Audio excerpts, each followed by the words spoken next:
আপনাকে আমি কতবার বললাম যে আমার 5টা উপদেশ মনে রাখবেন।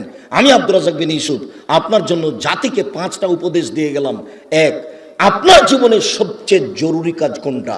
এর চেয়ে জরুরি কাজ পৃথিবীতে নেই, সেটা হলো সালাত, নামাজ। মনে রাখতে হবে আপনাকে। পৃথিবীবাসী, আমি আব্দুর রাজ্জাক বিন ইউসুফ আপনাদের দ্বীনি ভাই হিসাবে মহিলা পুরুষ সকলকে বলে যাচ্ছি, মানুষের জীবনের সবচেয়ে জরুরি কাজ পৃথিবীতে, কাজ হিসাবে, কর্ম হিসাবে এর চেয়ে জরুরি কাজ পৃথিবীতে নাই। সেটা কি? সালাত। জীবনে এর সাথে কোনোদিন আপোষ করিয়েন না। একে শক্ত হাতে দমন করবেন। টাইম হলে আদায় করতে হবে, যত সমস্যা থাকে। কোনো দিন 5 মিনিটের জন্য এর সাথে আপোষ করবেন না। এর চেয়ে জরুরি কাজ পৃথিবীতে নেই। দ্বিতীয় পৃথিবীতে জরুরি কাজ হালাল রুজি। আপনাকে আমি ব্যাংকে লোন নিয়ে ব্যবসা করতে বলিনি, কোনোদিন বলিনি। চকলেট দিয়ে ব্যবসা করতে বলেছি, তাহলে লোন নেওয়া লাগবে না। চকলেট দিয়ে যদি আমি ব্যবসা করি তো লোন নেওয়া লাগবে না। লোন এত খারাপ, লোন এত খারাপ, লোন এত খারাপ যে লোন যেন আমি না করি, এই জন্য আল্লাহর নবী দিন রাত পরিত্রাণ চাইতেন। সালাম ফিরার পূর্বে এমন কোনোদিন জীবনে একটা দিন ঘটেনি যে এই দোয়া বলেননি। দোয়ার শেষ বাক্যটা হচ্ছে আল্লাহুম্মা ইন্নী আউযু বিকা মিনাল মা'সামি ওয়াল মাগরাম।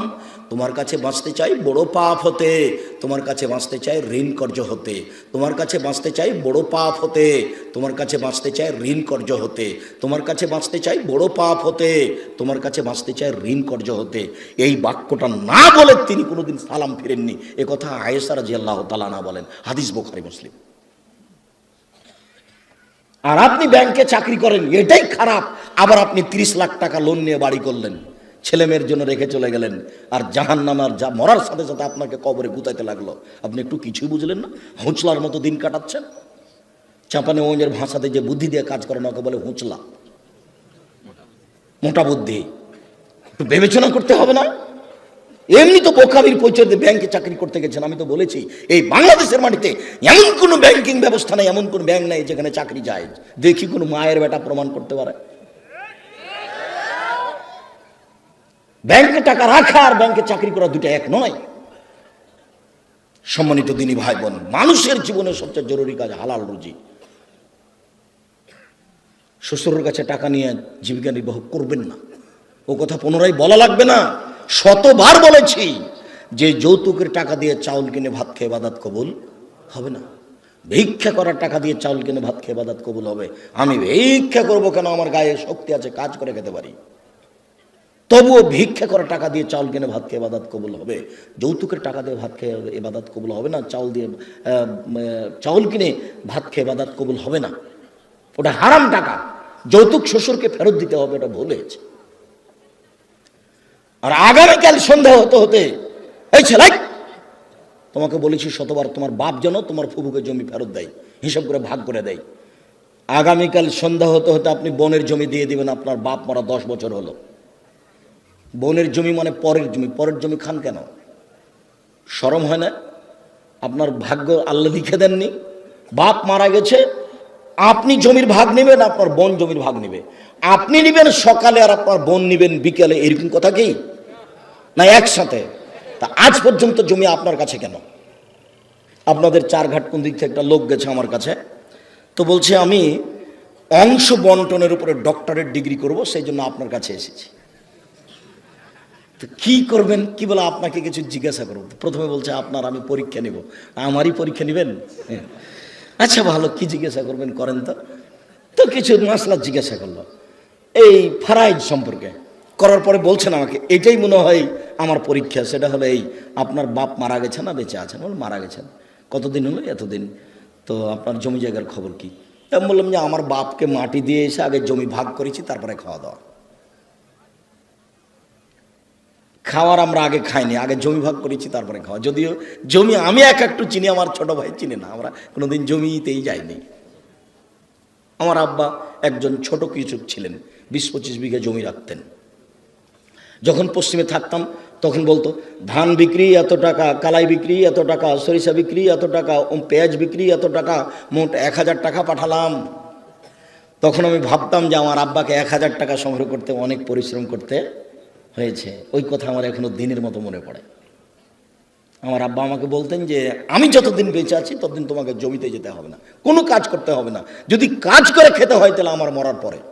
আমার এই বাপের আমার এই বাক্যটা আমি ভুলতে পারি না, যে তোমরা যদি কাজ করে খাওয়াই লাগে তা আমার পরে খাও, আমি যতদিন আছি তোমরা ততদিন এই জমি জায়গাতে যাও না। শুক্রিয়া, জাযাকুমুল্লাহ খায়র। যেটা বলছিলাম হালাল রুজি, 3 কোরআন তেলাওয়াত, 24 ঘন্টায় একবার কোরআন মাজিদ তেলাওয়াত করবেনই, করতেই হবে, নাহলে কোরআন বিপক্ষে চলে যাবে। বেশি না পড়লেও কি বলেছি সূরা ইখলাস 3 বার পড়েন, একবার কোরআন মাজিদ পড়ার সময় নাকি হবে। কেন পড়েননি আজকে বলেন তো যে আমি পড়েছি? বলেন, এই ছেলে তুমি লাভ দিয়ে বলো যে আমি পড়েছি, একটু হিসাব হয় না কেন? কেন পড়তে পারেন না? কেন পড়তে পারেন না? কি আছে সমস্যা যে পড়তে পারেন না? কেন পড়বেন না? সূরা ইখলাসটা আপনি 3 বার কেন পড়বেন না? নিজেকে মানুষ মনে করেন না? নিজেকে গরু ছাগল মনে করেন? বুঝেও বুঝে না ওরা চক্ষু, বুঝেও বুঝে না ওরা অন্তর আছে বুঝে না, দেখেও দেখে না ওরা চক্ষু আছে দেখে না, শোনেও শোনে না ওরা কান আছে শোনে না। উলায়েকা কাল আনাম, তারা পশু প্রাণীর মতো, তারা গরু ছাগলের মতো, তারা কুকুর শ্রীগেলের মতো, বাল হওয়া জাল বরং তার চেয়ে খারাপ। নিজেকে গরু ছাগল মনে করেন, পশু প্রাণী মনে করেন? কেন আপনি পড়েননি কোরআন মাজিদ আজকে? অন্তত সূরা ইখলাসটা কেন পড়েননি? এটা হলো 4 নম্বর। 1 সালাত, 2 রুজি, 3 কোরআন তেলাওয়াত, 4 দুইজন যেখানে বসে আছে সেখানে বসবেন না। ওখানে বসে আর একজনের বদনাম করছিল, আপনি গিয়ে যদি বলেন হ্যাঁ ঠিক বলেছিস আসলেও খারাপ, এখন কি হবে? তাহাজ্জুদ সারা জীবনে যা পড়েছেন ওইটা যদি এক পাল্লায় দেওয়া হয়, আর ঠিক বলেছিস আসলেও খারাপ এই বাক্য যদি এক পাল্লাতে দেওয়া হয়, পুরো জীবনের তাহাজ্জুদ হারিয়ে যাবে। আপনি বলতে পারেন, বুঝতে পারেন ল্যাংটা মেয়েকে দেখছি আর গল্প জমাচ্ছি, এটা কত বড় খারাপ, আর মানুষের বদনাম কানে শুনছি, এটা কত বড় খারাপ, আপনাকে আমি বুঝাতে পারি না। 4 জন যেখানে, 2 জন যেখানে বসে আছে সেখানে বসবেন না। 5 ছেলে মেয়ে স্ত্রীর উপরে হন কঠোর, খুব কঠোর, চোখ যেভাবে ঘুরে বউ সেভাবে চলে, তার নাম ক্ষমতা। আহাল পরিবারের উপরে খুব কঠোর হতে হবে, শক্ত হাতে পরিবারকে দমন করতে হবে, নইলে তাহাজ্জুদে আপনি টিকতে পারবেন না। শেষে দেখা যায় বেটির কারণে বইয়ের কারণে জাহান্নাম হয়ে গেছে। শতদিন বলেছি, আল্লাহ নবী বলছেন 3 শ্রেণীর মানুষ জাহান্নামে যাবে। তার 1 শ্রেণীর মানুষ হচ্ছে মধুমিনুল খামরে, যারা নিয়মিত বিড়ি তামাক জর্দা সিগারেট গুল নেশাদার দ্রব্য খাই পান করে, তারা জাহান্নামে যাবে। একটা ছেলে বলছে, আব্দুর রাজাক সাহেব আপনি যে বিড়ি সিগারেট সব সময় বলেন, তো বিড়ি সিগারেট হারাম তার দলিল কোথায়? তো দলিল সরাসরি আছে, আল্লাহ রাসূল বলছেন মাসকারা কাসিরুহু ফাকালিলুহু হারাম। যেই জিনিসটা বেশি খেলে বিবেকের ক্ষতি হবে, তার কম, তার একটা কণাও হারাম।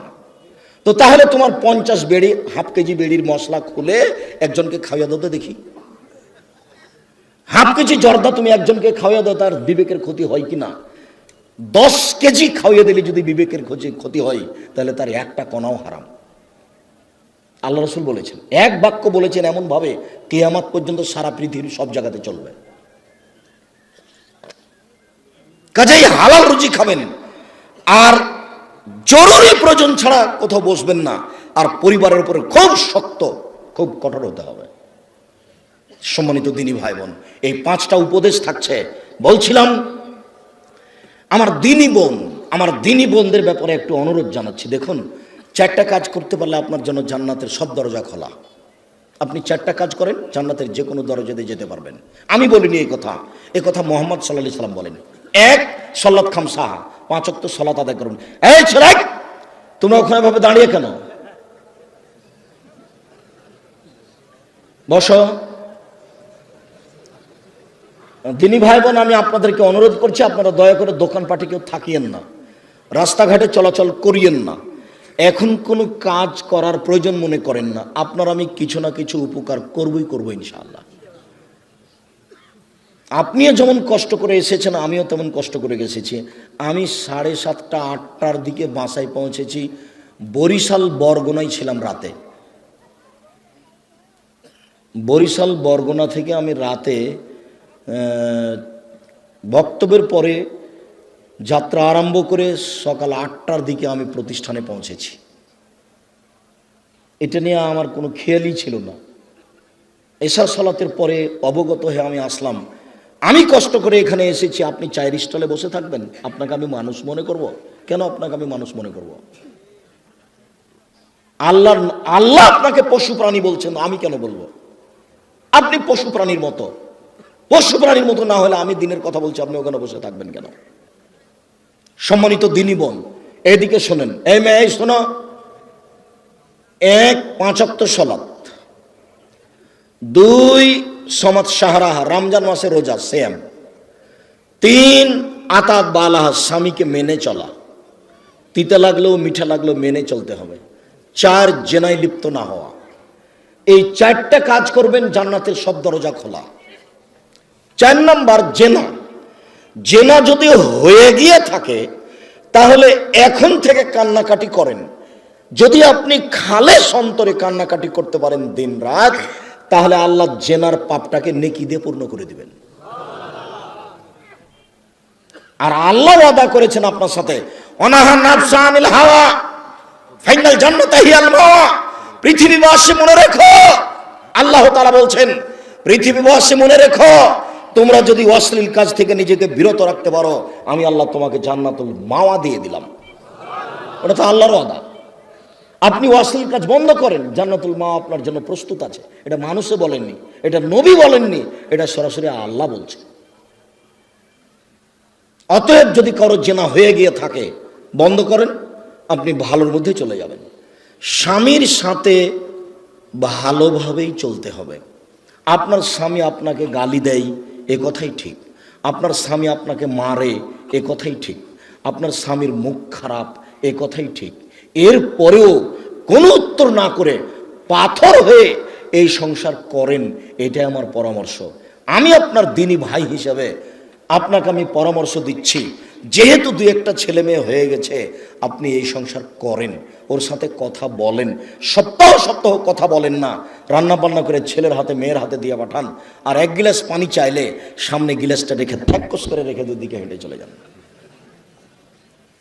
এভাবে সংসার করলে আল্লাহ অসন্তুষ্ট থাকবেন, পরকাল জাহান্নাম হয়ে যাবে। এই সংসার করতে হবে না। আমার কথা আপনি মেনে চলেন, কষ্ট হোক, মুখ বন্ধ করেন, প্রতিবাদ করিয়েন না, তার সাথে মিশে চলেন, তার পায়ের নিচে দুনিয়া শেষ করে দেন, তাকেই ভালোবেসে দুনিয়া শেষ করে দেন, আপনার জন্য ভালো হবে, জান্নাত হবে। শেষ পর্যন্ত যদি বুঝেন যে সংসার হবেই না, তাহলে এভাবে ঝুলন্ত থাকতে হবে না, আপনি খোলা করে নেন। যে কোনো মহিলা যে কোনো স্বামীর সাথে খোলা করতে পারে, যে আপনার সাথে থাকবো না, চেয়ারম্যান সাহেবরা ঠিক করে দেন, কাজী সাহেব ঠিক করে দেন, আমাকে একটা খোলা তালাক লিখে দেন, আমি আমার স্বামীর ভাত খাবো না। আপনি করেন, 1 মাস পরে অন্য জায়গাতে বিবাহ বসেন, কিন্তু ঝুলন্ত অবস্থায় ভাবে থাকেন না। মাস মাস বছর বছর স্বামীর সাথে কথা বলবেন না, এটা ঠিক নয়। কষ্ট করে, গালি সহ্য করে, মায়ের সহ্য করে আপনি চুপচাপ থেকে সংসার মেনে নেন, আপনার জন্য ভালো হবে। যদি শেষ পর্যন্ত বুঝেন যে হবেই না, তাহলে 7 দিন পার করতে হবে না, সংসার বাদ দেন। 4টা কাজ করেন, জান্নাতের সব দরজা খোলা আপনার জন্য। আপাতত কথা শেষ। আপনি আমার দিনী বোন। 1 5 ওয়াক্ত সালাত, 2 রমজান মাসে রোজা, 3 স্বামীকে মেনে চলা, 4 জেনায় লিপ্ত না হওয়া। জেনা যদি ঘটেই থাকে তাহলে মরা পর্যন্ত কান্নাকাটি করেন, যা পাপ হয়েছে সেটা আল্লাহ নেকি দিয়ে পূর্ণ করে দিবেন ইনশাআল্লাহ। এবার আপনাদের সাথে একটু জরুরি কথা, যেটা আল্লাহ রাসূল বলেছেন, স্বামী হিসাবে, বাপ হিসাবে জরুরি কথা হচ্ছে, 1 যেমানের আপনি খাচ্ছেন, বউকে স্ত্রীকে সেমানের খাওয়াবেন। 2 যেমানের কাপড় আপনি পরছেন, বউকে স্ত্রীকে সেমানের পরাবেন। 3 কখনো কটু কথা বলবেন না। স্ত্রীকে কটু কথা বলা নিষেধ, গালি দেওয়া নিষেধ, নিন্দা করা নিষেধ। শ্বশুর শাশুড়ির ব্যাপারে মন্তব্য ভুলেও কোনোদিন ঘুমের ঘরেও করবেন না। শ্বশুর শাশুড়ির বিরুদ্ধে কোনোদিন কথা বলবেন না। স্ত্রীকে কখনো কটু কথা বলবেন না। বলবেন না ভুলে যে তোমার রংটা কালো, বলবেন না ভুলে যে তোমার ঠোঁটটা মোটা। একবার যদি ঠোঁট মোটা বলেন, 10 বছর আপনাকে ভালোবাসবে না। ওরা হচ্ছে কম বুদ্ধির প্রশংসা প্রিয় মানুষ, সব সময় প্রশংসা করেন, তুমি খুব ভালো, তুমি খুব ভালো, তোমার মতো কোনো মেয়ে দেখি না, সারা রাত পাটি পেয়ে দেবে। তার কাছে সেবা নেওয়ার চেষ্টা করেন, কটু কথা বলিয়েন না। 4 মুখের উপরে মারবেন না, কোনো সময় না, মুখের উপরে মারবেন না। গালে থাপ্পড় মারবেন না, আল্লাহর নবী নিষেধ করেছেন কঠিনভাবে। 5 ওলা তাত্র খাইলে ফিল বাইতে, নিজের বাড়ি ছাড়া কত থাকতে দিবেন না, যেতেই পাবে না। খালার বাড়ি, ফুফুর বাড়ি, মায়ের বাড়ি, নানির বাড়ি, কোনো বাড়ি যেতে পাবে না। বিবাহের বাড়ি তো অসম্ভব হতেই পারে না। দাওয়াত দিয়েছে আপনি যাবেন, আপনার ছেলে যাবে, আপনার বউ যাবে কেন? বিবাহের বাড়িতে গেলে স্বামীর সংখ্যা বেশি হয়ে যায়। কমিউনিটি সেন্টারে যাওয়ার কোনো প্রশ্নই আসে না, বাজারের তো কোনো প্রশ্নই আসে না। পুরুষের পরিচয় দিবেন, কই আমরা তো কোনোদিন বাজারে যাই না, আমরা তো বেঁচে আছি দুনিয়াতে। আমাদের আহাল পরিবারের তো কোনো সময় বাজারে যায় না, আমরা তো আছি দুনিয়াতে বেঁচে। আপনার বউ কেন বাজারে যাবে? কেন? কাপুরুষ আপনি, বেটা মরে গেছে, স্বামী মরে গেছে, আপনি মারা গেছেন, আপনার ছেলে মারা গেছে, কেন আপনার বউ বাজারে যাবে? নিজেকে পুরুষ মনে করেন না? এই 5টা জিম্মেদারি পালন করবেন। 5ম নাম্বারটা খুবই শক্ত। এটাই ছিল 5টা উপদেশের শেষ। স্ত্রী পরিবারের উপর কঠোর হতে হবে, আপনার কথাই চলবে এই বাড়িতে।